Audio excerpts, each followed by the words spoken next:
I'm going to ask to unmute Jens Gossman, himself and Regina from Cyprus are here to answer some questions that people have sent in about Cyprus. So welcome Jens and Regina. Hello. Hello. Thanks for joining us. Yeah, it's nice and early over there. Yeah. It's okay. It's 8 in the morning, so it's okay. Okay. Excellent. Well, some people have already sent in some questions. Did you want me to ask, or are you happy just to go through those questions? You can ask and we just reply on, and maybe there are additional questions which are coming up because of answering, then we just follow up on that.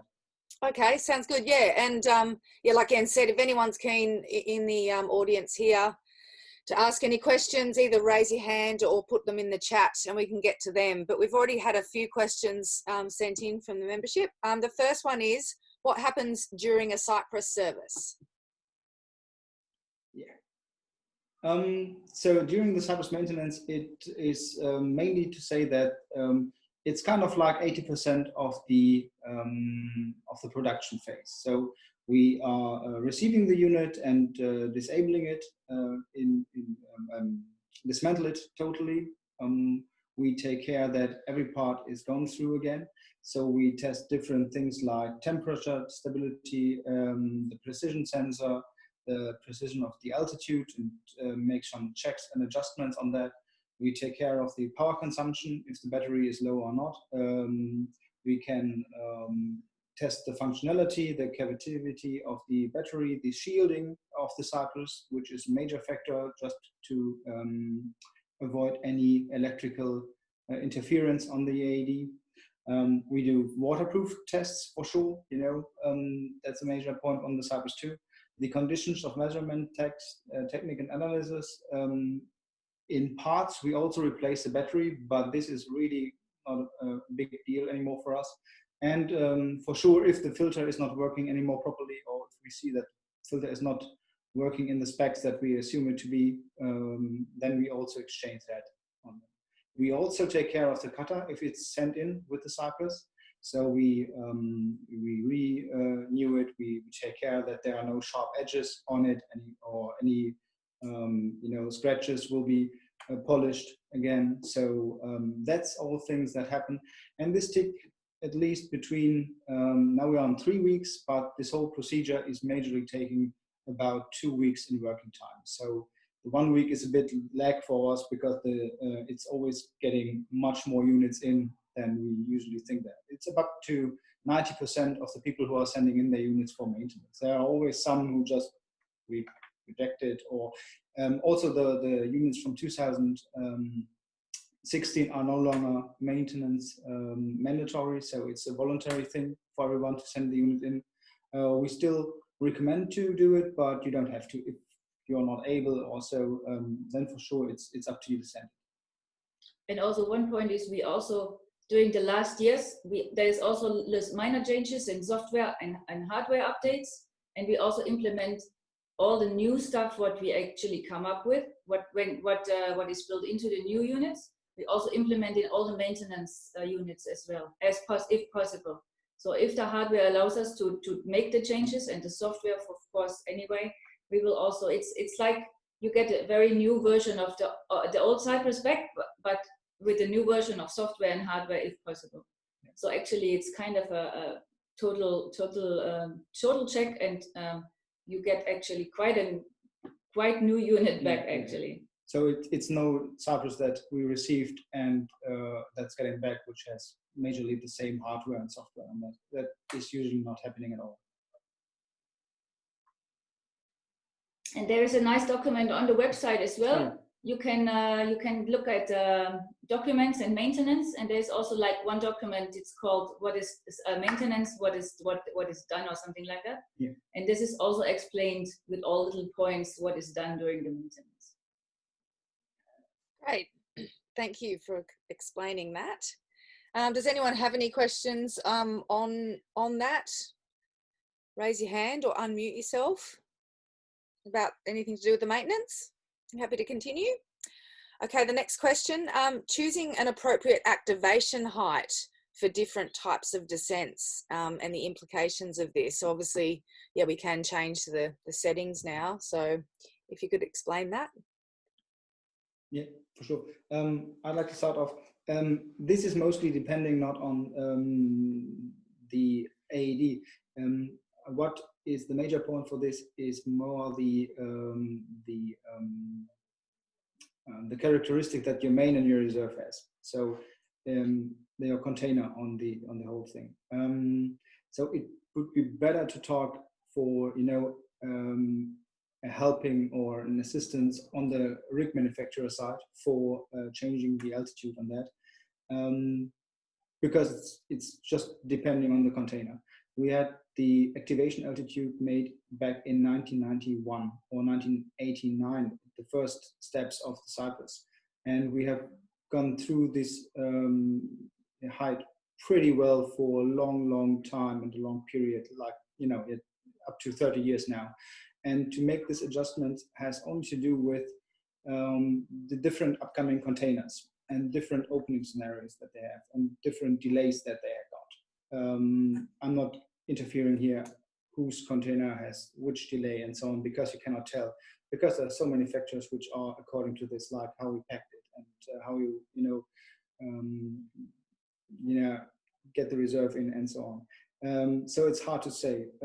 If you're feeling comfortable and if you're not doing any, let's say, low opening scenarios or competitions, then it's for sure, if you're feeling better, if you're raising your altitude, you can do. You're really give the opportunity to do so. But you should always be aware of also adjusting your main opening height on that, because you should always have kind of a security level between your usual main opening side and your implemented reserve or AED activation. Yeah, actually, the activation altitude, what you can raise up, depending a lot or mainly also on the opening characteristics of your reserve canopy, and also before that, the opening characteristics of the container. So there are some containers, they need a longer time to open up after the activation of the cutter.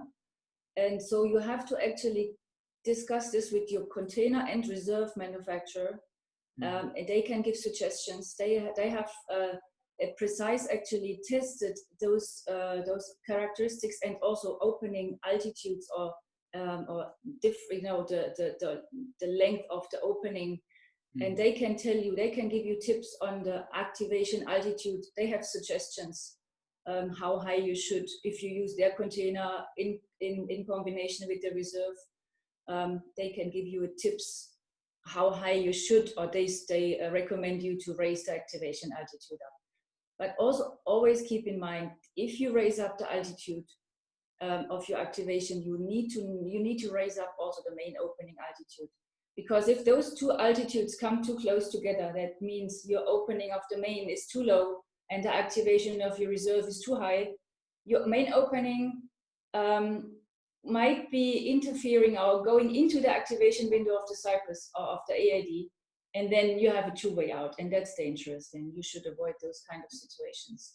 So always think about what you want to do and what effect does it have on your daily life, actually, on openings and altitudes where you are. On the other side, also, if you raise up the activation altitude, it gives you a little bit more freedom on open reserve canopy, of course. Maybe it also depends which area you are jumping. If it's a hilly country or something like that, and there are maybe some slight hills on the side of the drop zone, and sometimes the drop will be on top of those little hills, and then you don't want to. It can happen that you maybe land on some hills, meaning that maybe in these situations it would be wise to have a little bit of higher activation altitude, because maybe you hang on an emergency situation, you hang on top, or you are located on top of those hills. So there are situations you have to consider maybe it's smart to do a little bit of an activation altitude raise. But what we also recommend, or what we offer, if you have situations like that, what you don't feel comfortable, you just write with your situation what you're in, explain it to us by email, and then we can just exactly on your problem we can just discuss and find a solution for this and help you with our informations and with our tips. Because there are so many different scenarios and so many different situations that it's like there's not one answer you can give. Jules, can I extend that question a bit further? Absolutely. Hi, Jens and Regina, and thank you, Regina. We've spoken a number of times on the phone and you've always been very helpful. I've got the unfortunate job usually, or Charlotte and I, of investigating fatalities. I'm in the middle of one at the moment that occurred a number of years ago. I don't want to say which one it was because it's under a legal claim at the moment. I've got to be a little bit careful. But my question to you is, Regina, you just spoke then of that gap between the minimum opening height of the main and the window of the initiation of the AAD. Australia have just fairly recently lifted our minimum opening height from 1,800 feet to 2,000 feet. So we've lifted that up a little bit, which of course gives a bit more margin at the other end. Now bear in mind your product, or the product in the case I'm investigating, that the commencement of the process starts at 1,000 feet and it fires at 750. That in fact gives us a gap of 1,000 feet. My question to you, I think, is our minimum opening height of 2,000 feet, is that fairly constant around the world? Are we about the average? Are we higher? Are we lower? And therefore, is that gap sufficient in your view? I don't really know exactly the numbers around the world, but what I heard from some container and manufacturers and some canopy manufacturers is that it should be at least 1,000 feet difference or in between. So that's a good average actually. So actually with the 2,000 feet, I think you're on a good way. Good, that answers my question perfectly. Sorry about the complicated question, but that's no problem. A very helpful answer for our ongoing claim. So thanks, guys. You're welcome. Does anyone else have any questions relating to that topic? No? Awesome. Okay, the next question. What happens to returned expired Cypress units? There's two parts to this. And then is the $70 refund scheme on returned expired units when purchasing a new one only redeemable through dealerships? Yeah, this is only redeemable to dealerships, and for sure also it is also connected with buying a new one. So we just don't refund old Cypresses, but this is just for a deduction for your new Cypress. This is mainly, for an incentive for the second buyers, who already had the Cypress before and want to continue jumping, and to incentive that, a bit shaking hands on that. For sure, we are disassembling the units that are, going back, and we take care that everything is disposed as it should be. And we also take care of different parts of it, and if you can reuse them or use them like, we made those keychains of it, which are really actual units which has been around like 12.5 years. Such things, minor things. Sometimes on repair units, when we get like used units spec'd for repair, for example, the display is broken or something like that, then sometimes, depending on the age of the Cypresses, we reuse some of the old trade-in display cables to put on the repair units. But that's the only part actually we sometimes use. Yeah. But it doesn't happen very often. But on some of them, some returned units are really still very good, actually in good shape. And then so we take that apart and we check it through if everything is still okay, if the shielding is good and so on. And then we reuse them on for repair units. Yeah. It's also, but everything else is actually disposed and taken apart, and yeah. Because it also happened that we receive units back, especially for military sites that have no jump after 12.5 years on them. So they've been never used. And it's kind of a sustainability thing that we take care of those things if they are still in good shape and they're kind of not used at all. It would be a waste of resources if we just throw everything to the bin if we cannot if we are sure to reuse it again in like a repair part. And this is kind of our we are more like we repair everything we can instead of exchanging anything. So it's kind of our understanding of sustainability in that. Great, thanks for that. I want to ask something just further to that. I guess, like you said, there was a unit that was never used. Do you like run it through any sort of checking or analysis of the units to see, particularly something like that? I don't know, just to see or data analysis of whether they have been used or not, but the older, or even during a service, like, do you analyze any of it, or is it just during the service? Actually, during maintenance procedures, that's one part what we do. We extract all the data, and what we do with this, actually, for example, it comes in for the 5-year maintenance. We compare the data what we get out of the unit with the data of the production, and so we have all the data actually.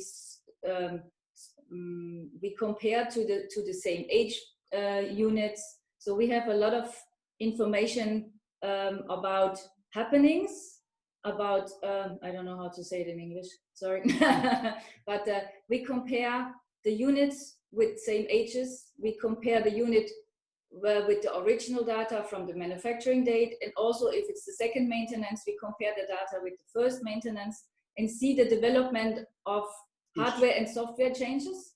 If we see any kind of deviations on some parts, then we can also already implement any kind of corrections to the whole system, in order that if we see there is a change going to happen, we will correct this, that it doesn't happen in the future anymore. So we do like preventive repairs. Even if so far there was no problem, we prevent actually problems occurring in the future. That's a very good system what we have implemented there. Same thing with the data of power consumption, for example. We can find a lot of information from getting the memory out of the data. How many jumps were done? What kind of jumps were done? Were a lot of high jumps involved?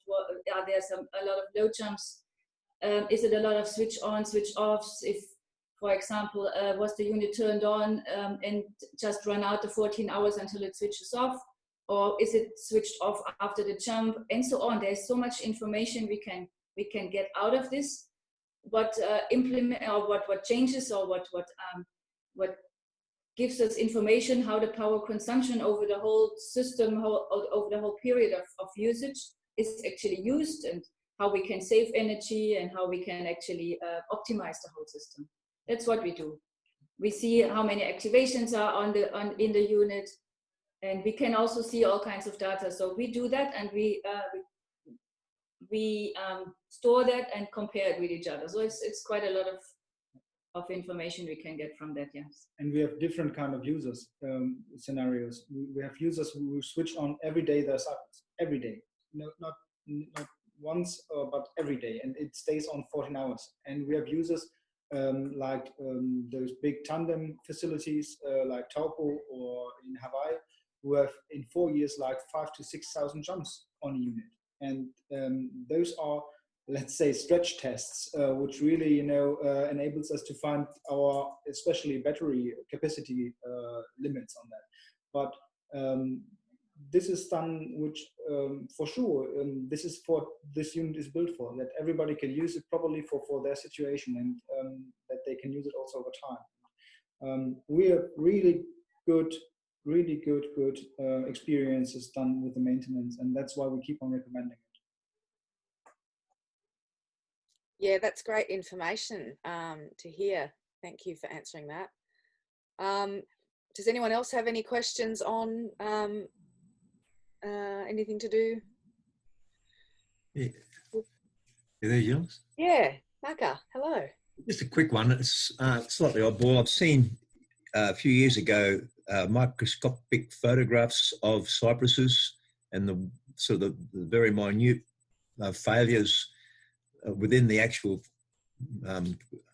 unit itself. I'm just wondering, when the cypresses go back for an inspection, do they get that sort of microscopic inspection, or is it just all tests on the computer? It does. Okay, we cannot look into all parts of it, of course, but because it's all built up and it's all bundled up and soldiered together.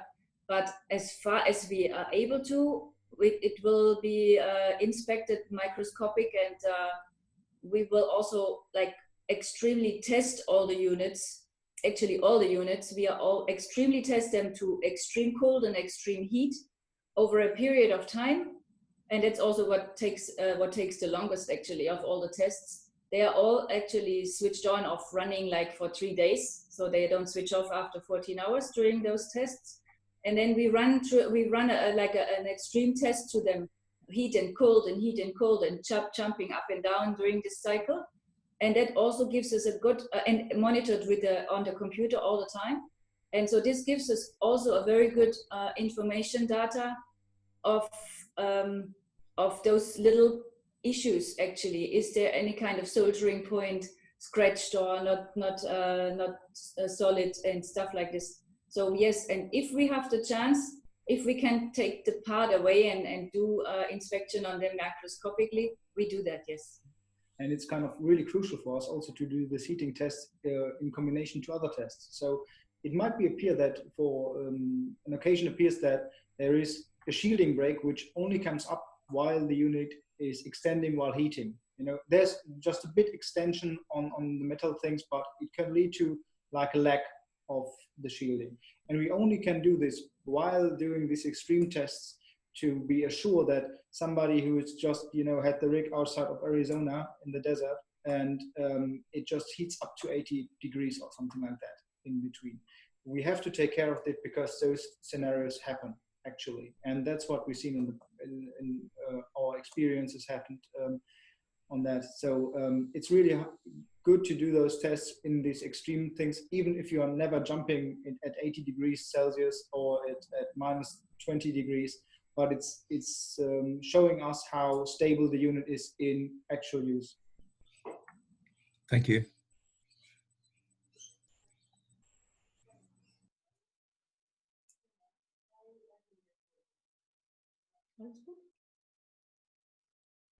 You're on mute, Jules. Thank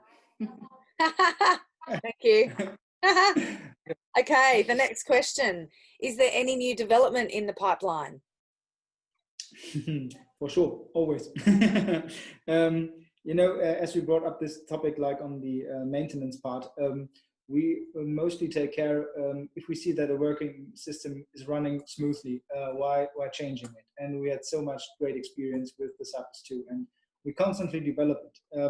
We don't release any you know, upgrade version or software version or something like that, because this is kind of not benefiting our system on that, because people would be scared if they see that they have not version like 6.3.5.4.2.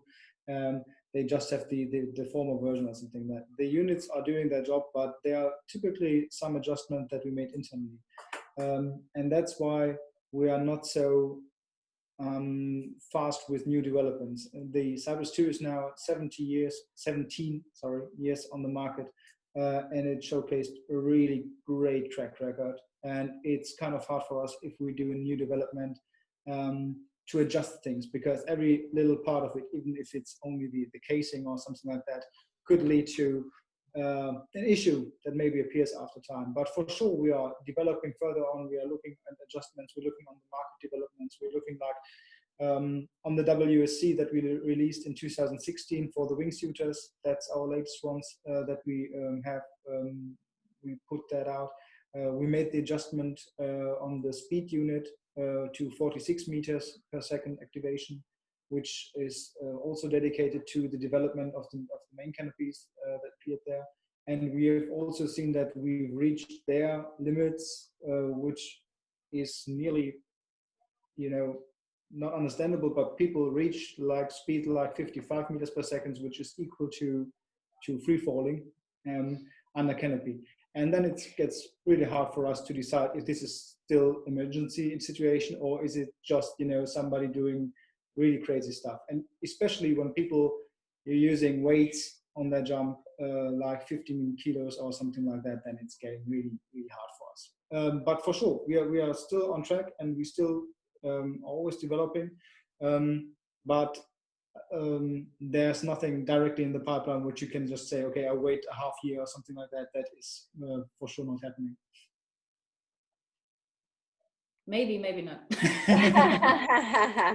Secret squirrel, whatever it is. Yeah, thank you.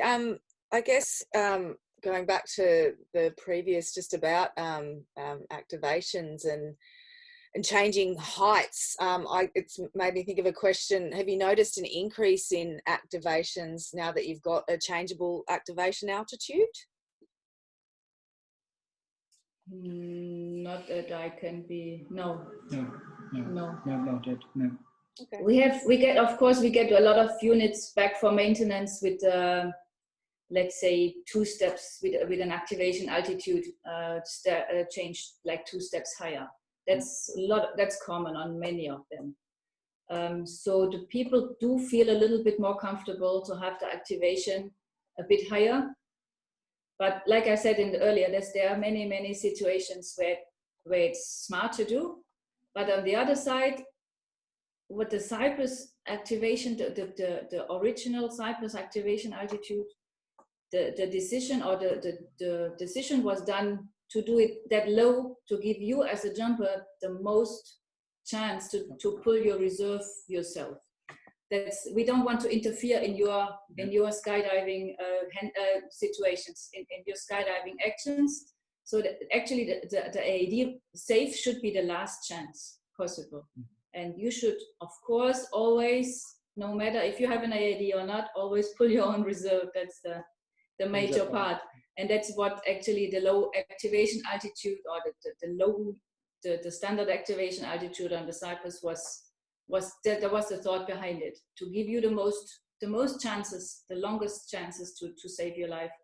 And even if you don't have a long reserve right after the activation opening, it's open and it saves you. Maybe you break your bones if it's too low, yes, but it saves your life. That's the most important thing. And of course, the higher you do the activation, the more you have time on your reserve. So there's a lot of points here. It's not only, like I said earlier, not only one answer to the question, but there's different situations. Yeah. Yeah, definitely. And I think for any of those younger jumpers out there who aren't sure, they're best to seek advice from their DZO, CI, or as you said, Regina, and thank you for the offer, to email you directly. Yeah. Yeah, anytime. Great, thank you. The next question, how and when does it calibrate itself to reference altitude?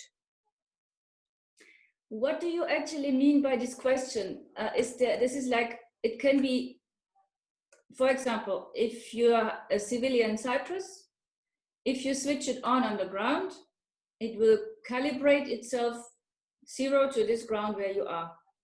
And then from this ground on where you are, it will calculate the activation window.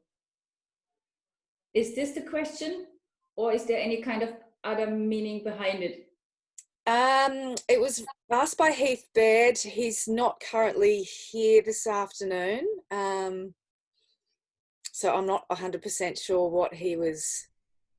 Okay, but also like he can also always get in touch with us to ask specifically what he means. What's a very good point on this question, if I just use it like this now, is don't switch it on in the airplane. It happened really a few times in the last few years that they forgot to switch on their Cypress. And then at the jump run or even on the way up to altitude, they realized it with the gear check or whatever. It happened on the jump run because then the plane is flying straight and that makes it dangerous. Then the people are switching on the Cypress on jump run. And that's bad because the jump run is up here, the drop zone is down here. So, but the ground altitude, what the CYPRES is calculating, the activation window is up here. So up here from here, but then on the other side, from the jump run, if you go down, there is no safe. The CYPRES will not save you. It's switched on. Yes, there's a 0 on the display, but it will still not save you because the activation window is above the airplane and not below the airplane. So that's very, very important information to get out. Always switch on the CYPRES. Tell the CYPRES which ground zero you have and you need for your landing area. That's very important to know. So switch the CYPRES on before the takeoff, or at the place where you want to land. If there's like from the takeoff area, if you land at a different altitude, either higher or lower, if you have a different landing area than your takeoff area, then you have to do a drop zone offset. But that's another issue. And then you have to calculate actually how high and how low, referring to the switch on area, your new landing area is. But also like this is anything we can help via email or phone calls if it happens. Yeah. And we can give informations and tips on this. But for the normal jumper, if you jump on one drop zone, if you take off and land on one drop zone, always switch on the CYPRES on the takeoff side and the landing side. Yeah.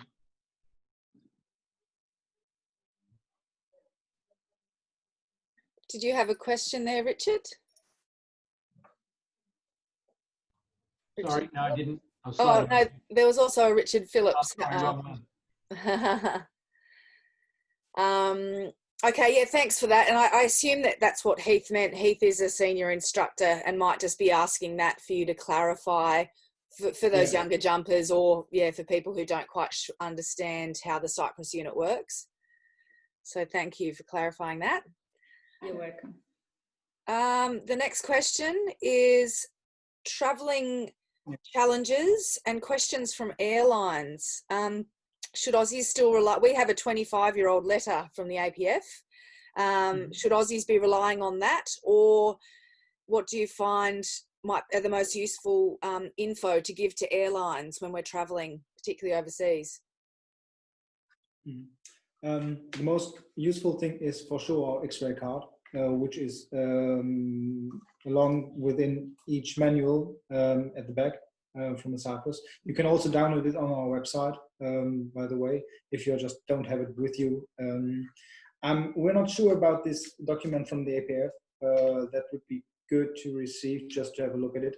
But I discussed this prior with Regina also, and there are two parts which are mainly causing issues on airport securities, and this is the battery and the cutter. For general, don't speak of there is something firing or exploding in this container which I have with me. These are terms what just takes fear in the whole atmosphere, and this is not helpful at any situation at all.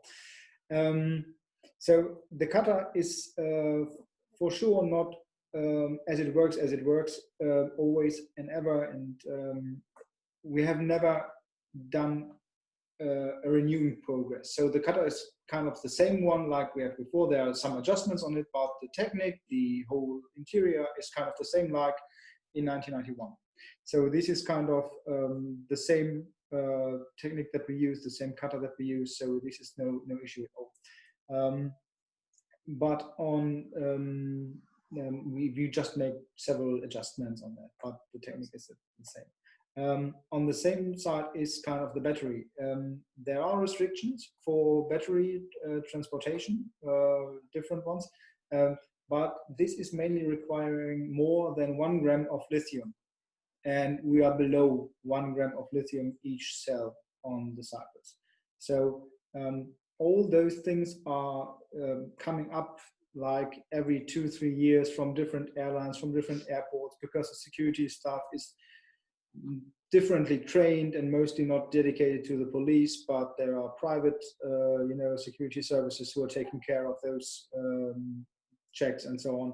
So it may appear that you have a problem with an AD, but we, as before Regina said, we are always happy to help you, even if you are directly at the airport and the officer is not getting through you. We had this course already in the past where people from France called here, and Helmut himself has taken 2 hours of phoning and telling those guys at the office about the unit and how it works and what it's dedicated to, and have sent them the X-ray card and so on from here. And the security officer at one point just shouts, yeah, okay, I understand that, I totally agree with that, but the device that I have here in front of me is not the one that is shown in the X-ray card. And it turns out after 2 hours that this was not a CYPRES, but another AD, which we had there, because they cannot reach anybody else at their AD manufacturer, and they just called us instead of that. And Helmut took again an hour to get them through, and they've taken that flight. So even if we can, we help everybody who's calling us on that side. But also on our website, there are all kinds of documents. If you go on travel documents, there's all kinds of documents actually helping you to explain.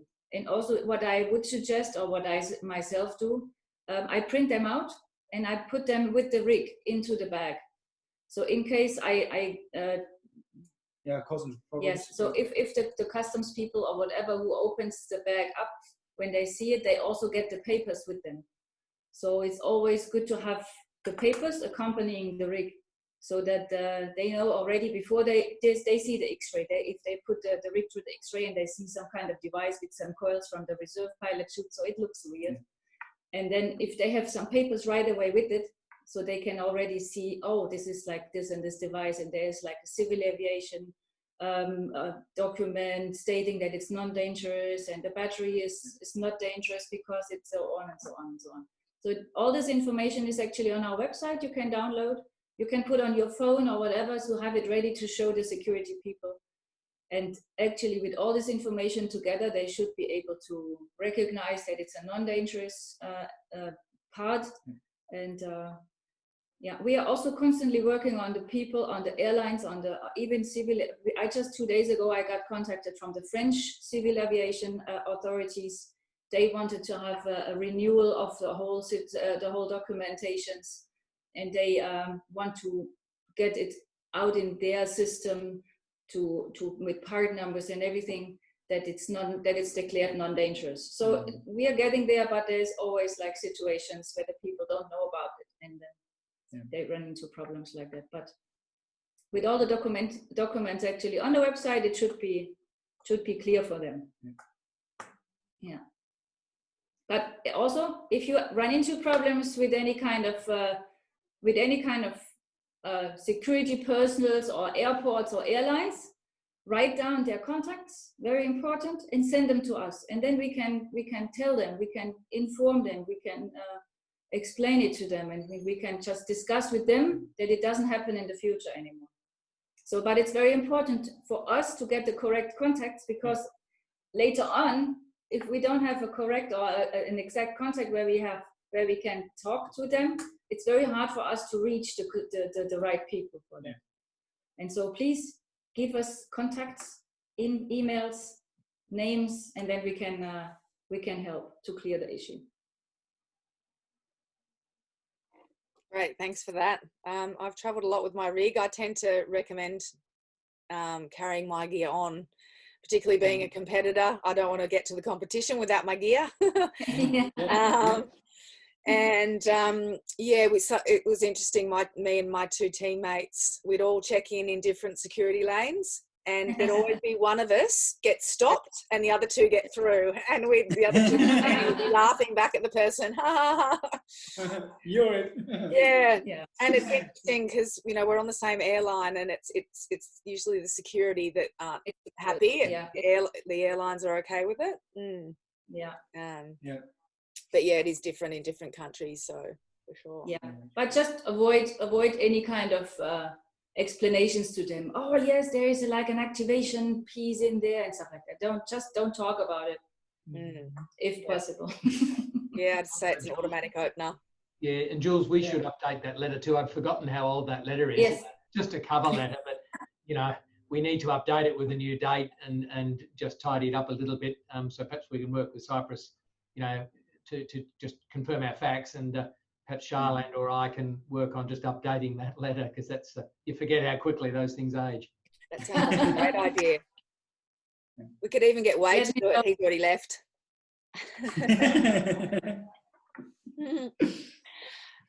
Excellent. And I've got a question from the chat room. Actually, we'll finish off. We've just got one more question from that you've already been prepared with. How can you become a dealer, or at least handling services?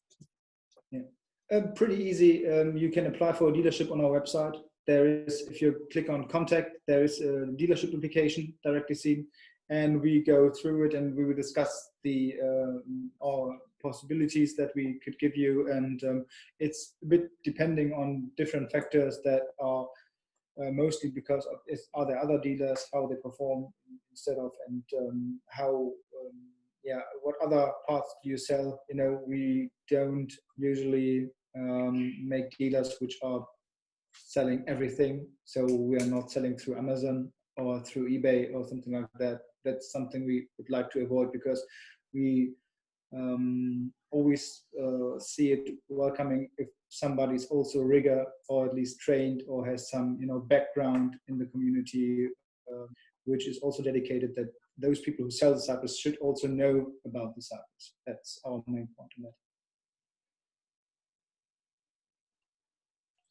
Great. And I know Valerie asked that question. Do you have any more comments or questions on that, Val, who's here? Yeah, hello. No, thanks, Jules. That's awesome. I didn't even think going on the website, so that's always a good start, isn't it? Thank you. Thank you very much. Yeah. And another question from Brent Finlay, who's with us. What are the total saves to date, approximately? Over 5,000. Meanwhile, it's kind of hard to say because we don't get the report of every save, and there are for sure on the military side saves who are not reported and have not declared as those. It's also hard to we declare a save on our side mostly if the jumper hasn't done any action anymore. And there are several situations where you cannot tell if we are first or the jumper was first while pulling. And this is kind of harsh. And I've seen some videos which are, you know, it's mostly looks like people got struck on pulling the reserve and it doesn't go through. And then you see on somehow it just releases, and this is really close to, okay, there the cutter has cut, but you cannot tell anymore. So, but it should be around 5,000 meanwhile. Wow, that's amazing. That's yeah, it's really great to hear so many people, you know, the credit to you and your company. Are still with us. It kind of gives me chills, actually. Wow. Yeah, that's fantastic. Does anyone else? Yeah. That's all the questions that we have. Anyone in the group who's here this afternoon have any questions while Jens and Regina are here? Yeah. Just me again. Are you coming out to Equinox next year? We'd love to. It's mostly every single, you know, traveling thing has right now stopped. Yeah, like it's kind of hard for us. For sure, we would love to. You know, we have next year our 30 years of an anniversary, and for sure we will be around some drop zones with our tent and our crew. And I would love to, you know, go to Australia. Usually Regina would have been in Australia for the APF symposium, but due to the COVID-19 crisis, it all just suddenly stopped at our place. So we're looking really, or we're waiting for, you know, reopening and that some things get back to usual. But as this thing is a global crisis, it's hard to say for us that we can for sure be there. We would love to be there, I have some nice ideas for the 30th anniversary, which I would like to discuss with some drop zones and what we can, cooperate on that. That would something that of course is on our list, definitely. Oh yeah, see when you get here. Yeah. Looking forward to. Yeah. Hey guys, I've got a question just to do with the sweeping and stuff that goes on now. Guys get wet. What's the hazards of jumping their cypress after they've been in the water? What do you do with the cypress after you landed in the water? Well, what's the hazards? I know what we know that we're supposed to replace the filter, but the reality is that most jumpers don't. They continue to jump.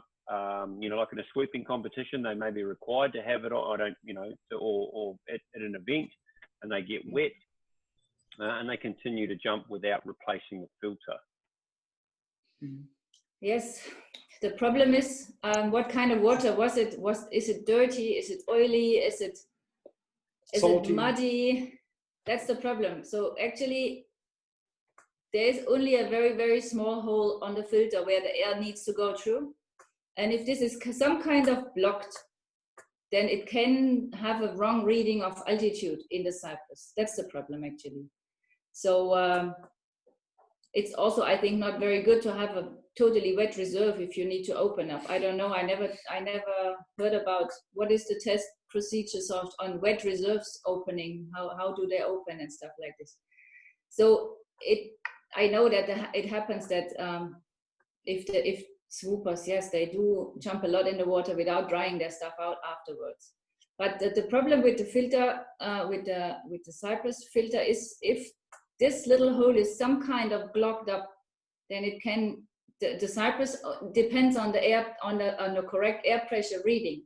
Yeah. And so if this air pressure is somehow not correct, it can make wrong decisions. Yeah. So far, it happens, I think, 2 times, as far as I know, that there was a blockage, a water blockage in the filter hole, and with drying out later on the ground in a hot hangar, then the air pressure or the water vaporized or whatever, it went away, and there was an activation on the ground because of that, because the air pressure suddenly released, and so the air pressure inside the cypress reading was somehow calculated actually wrong because of the wrong information the cypress received from the blockage. Yeah. But as far as I know, we learn also from those kind of scenarios, and we implement, or we make new algorithms in the CYPRES software to avoid those kind of situations, like the wrong readings. So they can kind of detect if it's a real situation happening, or if it's like a unreal situation reading for the cypress.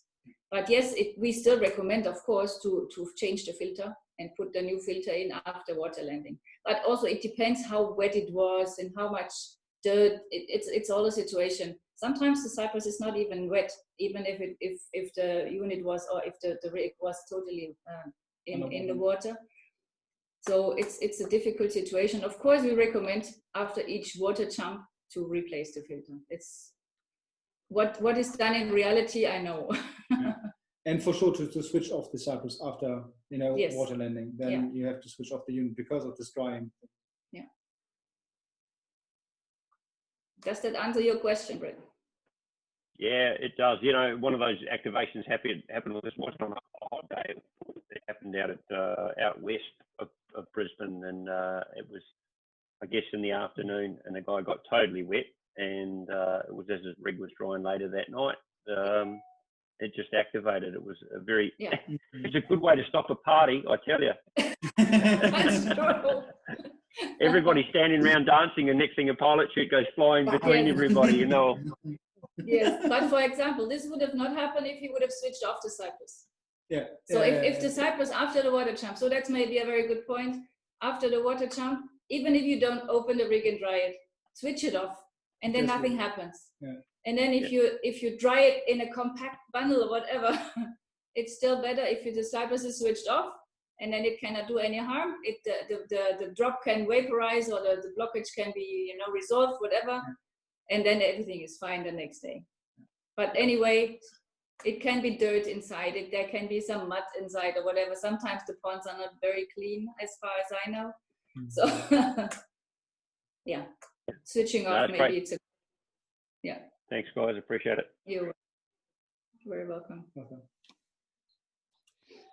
Cool. We have run over time a little bit, but does anyone have any last questions for Jens or Regina while we've got them here?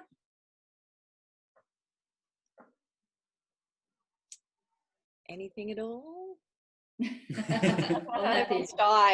It happens all the time on these Q&As. People are quite shy, but it was great that we got a lot of questions already beforehand. Yeah. Well, if that's it, I would like to thank you both for your time. Thanks for getting up for us. Thanks so much again, Brett, for coming and joining us and helping us get our gear out of storage, back jumping again. Yeah. One last point to mention. We just have released a new offer. If there's anybody just right now looking for an AD, if you're buying jump tickets around €100 at your currency, and you get a receipt for that, you can redeem a €100 voucher for your new Cypress, which helps a bit the drop zones to get some, starting point, and it helps us, and you receive a bonus because you don't have to spend the whole money on the equipment. You can buy jump tickets and redeem the voucher for us. Just the marketing side. No, that's great. That's so good. Supporting the drop zones and looking after people who need new Cypresses. That's awesome. Yeah. Thank you. So before we sign off, I just thought I'd mention we've got our AGM next Wednesday at 2 p.m. for any members here. We are also asking for people to vote for some changes that needs to be done by the 22nd of June. So check your e-news for that info. Next week we have at 10 o'clock a couple of guys from the Bureau of Meteorology talking about interpreting weather for skydivers. So that's going to be great, for all skydivers, particularly coaches, instructors and pilots. They'll discuss important aviation weather aspects to be aware of, where to find and use online weather tools, and how to interpret weather information. So that's like weather for dummies. That's good for all of us. And then at 11 o'clock, we've got Jesse Warren, who's going to be discussing Zen and the art of canopy flight. Jesse's been a jumper for 20 years. He's a great canopy coach. He currently runs High Fly Australia, which is a canopy school traveling around the country. And he's going to talk to us about his holistic approach of canopy flight and canopy coaching. So please join us next week. Once again, thank you, Regina and Jens and Brett. You're welcome. Okay. And all stay healthy and good, and hope to be back in the air soon. Yes, well, we luckily are. Most states are jumping again, but remember, when you go to the drop zone, call ahead of time to check what different procedures they have in place, and keep washing your hands. Take care. Yeah. Thanks, guys. See ya. Thank you too. Bye. Bye. Bye-bye.